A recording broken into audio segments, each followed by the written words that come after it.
Hi, thanks for joining our continued learning series on workflows. Today we'll be talking about using GitHub, integrating that with your workflows environment.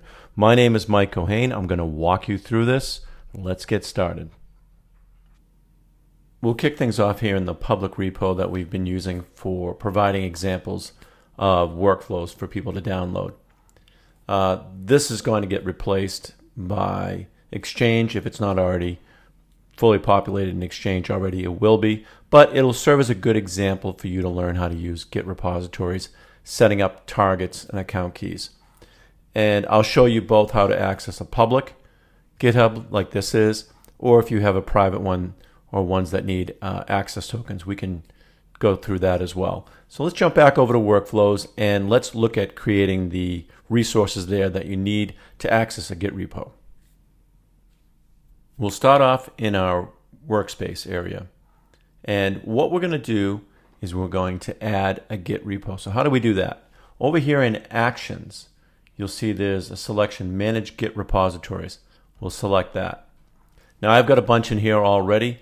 Let's create a new Git repo. So I want to access that public repo we just had. I'm going to add a new Git repo. And let's name that. We're going to say Cohane Learning Series. I always provide a description because why wouldn't I? For now, we're going to assume that this is a public access, so I don't really need any account keys. So no account keys, that's true. We don't need any account keys. So we'll go past that. And all we need to do now is fill in the repo information so that workflows will know how to go out and try to access that. So let me quickly fill each one of these in.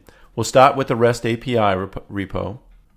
So for our example, that is going to be the API github.com repos and then the path name you see. If you go back and look at the repo I was in at the beginning, you'll see the path name right there. The branch I'm going to access, you could access your own private branch if you wanted, but we'll use the main branch. The code path is which directory. If we go back real quickly and we look, you can see that we had a bunch of different directories in here. We're going to access the Meraki directory. So that'll be our reference. And so I'll put that in here, Meraki. That's, we got to spell it right. That's all I need. And let's save that out. Okay, so I've got a new repo called Cohane Learning Series. And we can then go back into our workspace and try to do an import from that. So I will go here and I will do an input workflow. I'll select Git as my source, and then I've got all these different targets for repos. Here's the learning series we just did.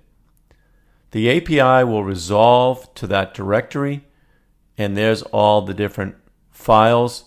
Let's use this unused device checker. I don't think I've imported that before. There's only one version up here, so I'm going to select that and I will import. And as you can see, the import now is in progress.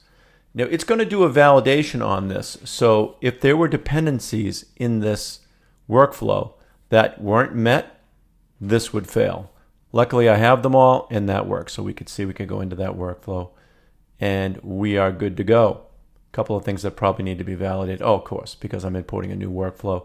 So the targets, a new workflow is going to have targets that need to be set, and that's expected. So you'd go in here and set that all up. So it would be invalid right now until we go and set all those things back up. So you see how that's invalid? It was imported, but until I go and configure that to be compliant with my environment, my targets, it's going to be invalid. All right, so pretty simple. Now let's go and take one step back. What if this was a private repo and I wanted to access it? How would I do that? Let's go back into Manage Git Repositories. Let's open up Cohane Learning Series again.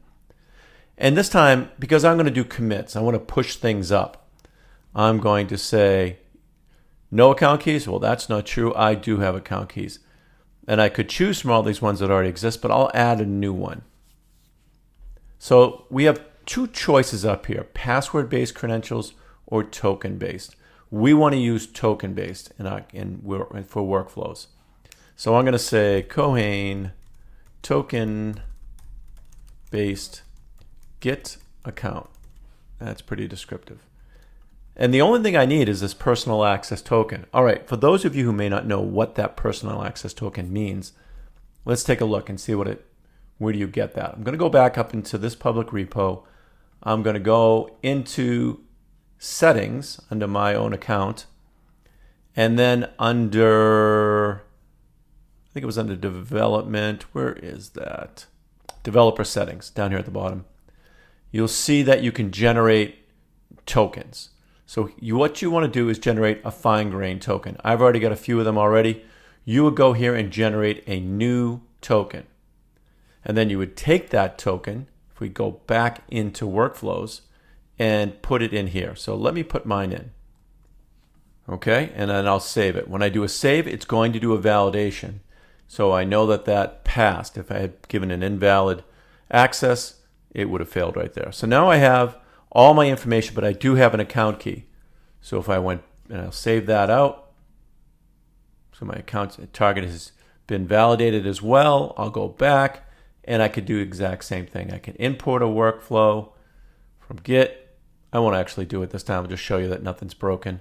We'll go into Kohen Learning Series and Blink Meraki devices, and you could see I could do that right now. What if we wanted to throw something up into the repo?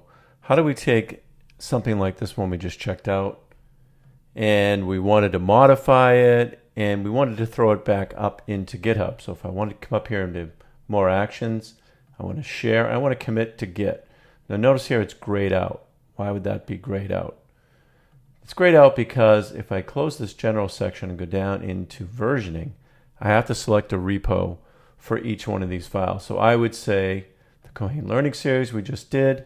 Now if I go back up and say share, now I can commit to Git. So I would rename it, I put in a description, and off we go.